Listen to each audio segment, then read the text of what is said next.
Welcome to Bloodbath and Beyond. This is a retrospective review of Terror Train. The boys and girls of Sigma Phi, some will live, some will die. Directed by Roger Spottiswoode, starring Ben Johnson, Jamie Lee Curtis, Hart Bochner, David Copperfield, and Derek McKinnon. This movie's about a bunch of pre-med students that are celebrating New Year's on a train. They're all wearing costumes, they're just having a great time. There's a magician, that's David Copperfield, but there's a killer on the loose. Flashback 3 years, Alana was set up to do some hazing for a freshman named Kenny. They experienced some traumatizing events, and maybe Kenny has come back to terrorize the terror train. This is a recommendation from Jason Williams over on Patreon, and he's got a little video for us. Hey there, this is Patreon Jason Williams, and for the month of October, my movie was picked, which was Terror Train, and that basically just continues my streak of picking only 70s and 80s cheesy horror movies. Now, while Terror Train is cheesy, it actually still has a pretty cool atmosphere to it, and it's Canadian, so hopefully you enjoy it, and to everyone at Bloodbath and Beyond, keep up the fantastic work.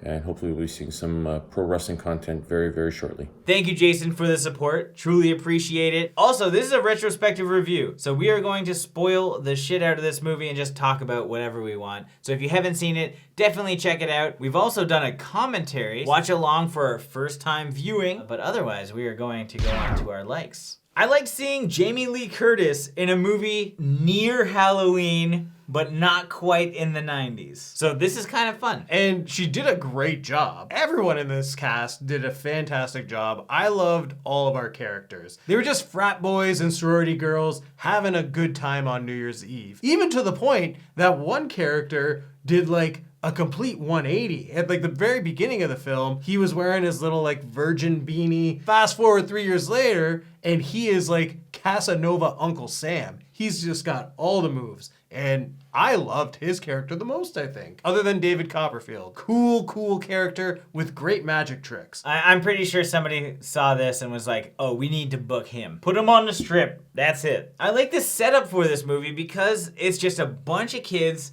having a party in one location. But that one location is a train. So it's like multiple rooms that have different feels and different looks. So it feels like it's a big space, but you also know that it's just like one narrow space. It's very hard to describe, but I think you all know what a train is like. I really liked how they set certain scenes up because you have situations where if you are trapped somewhere with a killer, it's not like you can just get off the train. Right. Like you're trapped with this killer. They physically have to stop the train to let everyone out, or else you have to go one-on-one with this killer. And it did a good job building that tension and putting characters in situations that it wouldn't be easy for them to get out of. And they also did a great job building up red herrings. This is one of the better murder mystery movies that I've seen. You have no idea who the killer is really going to be. Well, you kind of do. You're like, oh, it's definitely Kenny. However, throughout the course of the film, there's so many different people with different motives,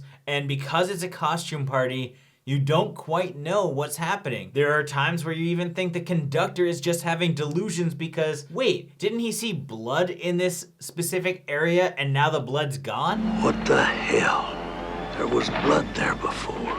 Or maybe it's Brakeman. That's John's guess, the Brakeman. Because he's the one who was like put in charge of like watching over the dead bodies to make sure nobody would come in there. And then by the time the conductor comes back, everything is clean as though nothing happened at all. Everyone's gonna think it's Kenny. But I think it's more fun to think that it's gonna be other characters when they're implementing red herrings throughout the film. We see David Copperfield warp from one place to another. Maybe he's doing that, but in a mask that looks like Groucho Marx, and he's killing people. Maybe. For all we know, it could be a new pledge who was like Kenny's like sister or brother who's coming back to like seek revenge. I like the standoffs that we have. I think Jamie Lee Curtis really did a great job having a better standoff with this killer than she did with Michael Myers, to be honest. This was probably the best fight that she's had, other than that 2018 Halloween. I mean, that's gonna be a tough one to beat. I really liked our conductor. He had this situation under control. Any person who sees a bunch of dead bodies would normally freak out.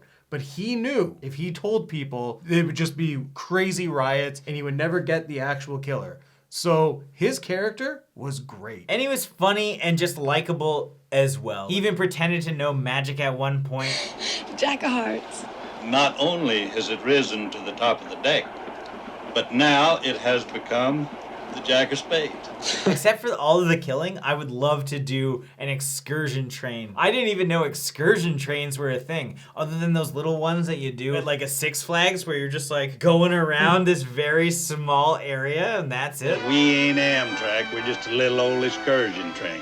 I didn't know excursion trains existed at full scale with booze, babes, and weed that is mandatory to smoke while you're on your knees. I like how our killer works. He's calculated. He seems to know how the train is gonna play out, and he's smart with like everything he does to get his victims. He does the fake outs, he puts on different costumes, he knew how to sneak around, and he was durable. He got pushed off the train and came back wanting more. And I would argue that this is one of the better reveals for a killer in any slasher movie I've ever seen. It was Kenny, so everyone's gonna be happy with that, but it was also the assistant, which he was like cross-dressing as the assistant. No one's gonna guess that. This is on some Cherry Falls shit, although there was less orgies. Now, what didn't we like? I didn't like that we didn't get to really see the kills in this film. You must have got them both.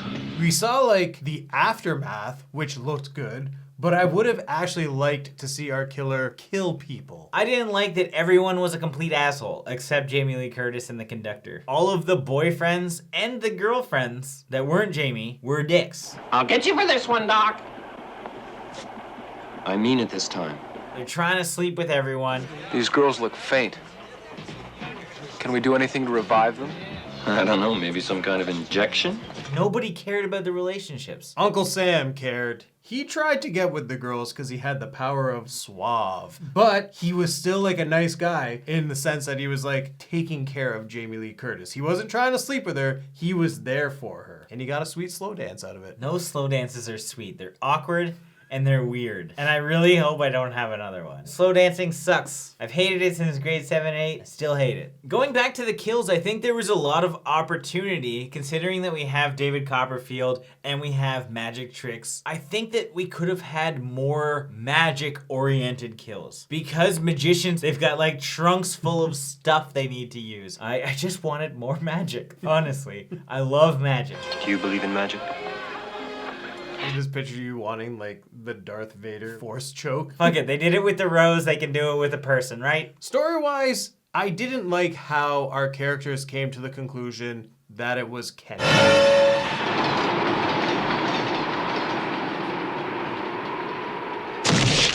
Oh my God, you killed Kenny, you bastard! The information that was brought to them was kind of convenient and didn't necessarily fit with the rest of the film. I went to the hospital just afterwards. They said he killed somebody before.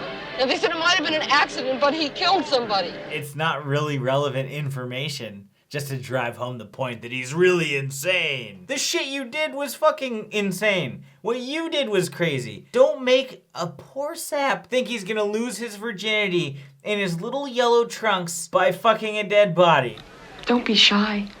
This is my first time too. That is the most morbid shit I've ever heard of. Not just a dead body, but like a Frankenstein body. Like they stitched up different body parts and laid it on a bed. Now it's time for our final thoughts and ratings. Terror Train was a fun time. It's Jamie Lee Curtis and David Copperfield in a 1980s slasher. And a whodunit, which actually set up some great red herrings. However, I do wish that the kills were cooler. People die, but they don't die in the cool ways that you want them to when there's a goddamn magician the next cart over. Come on. David Copperfield should have played maybe a bigger part, I think, but maybe he wasn't at the prestige level that he is now. And I think the same is true with Jamie Lee, although she did have a great performance and I really enjoyed her, but I absolutely hated the rest of the cast almost. There were a couple standout characters, but everybody seemed to be a dickhead that didn't care about anyone else. And that makes me not care about most of the characters. I would have preferred that they just stood outside and froze to death like this conductor said might happen. The movie as a whole is solid, and I think a lot of people are going to enjoy it. There are fun aspects, but I think it's mediocre at best. So I'm gonna give this 2.5 Dream Crushers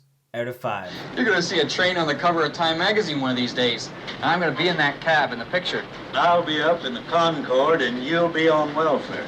This is tough because I had a really good time watching this movie. There's not a lot I didn't like in this film, other than the fact that we got to see no kills. I think that is a big wasted opportunity. I enjoyed all our characters, I enjoyed the situation, and even though the killer was blatantly obvious that it was going to be Kenny, I still had fun watching it, thinking that maybe it wasn't going to be him. And I think a lot of people are gonna dig it. It's a really cool whodunit that gives you that obvious killer and still finds a way to throw curveballs at you, which makes the interaction with the movie a lot more enjoyable. Jamie Lee Curtis does an excellent job in this movie. You really feel for her character, and you feel for the conductor. The frat boys are dicks, but you do want to see Jamie Lee Curtis get out of this situation, and the movie as a whole, lots of fun. So with that being said, I'm gonna give this film 4 sneak attacks out of 5. As always, thank you for watching. Like this video and comment below with your thoughts on the film if you've seen it. If you haven't and you do want to check it out, link is in the description. And if you want the opportunity to recommend a movie for us to review and potentially do a commentary for,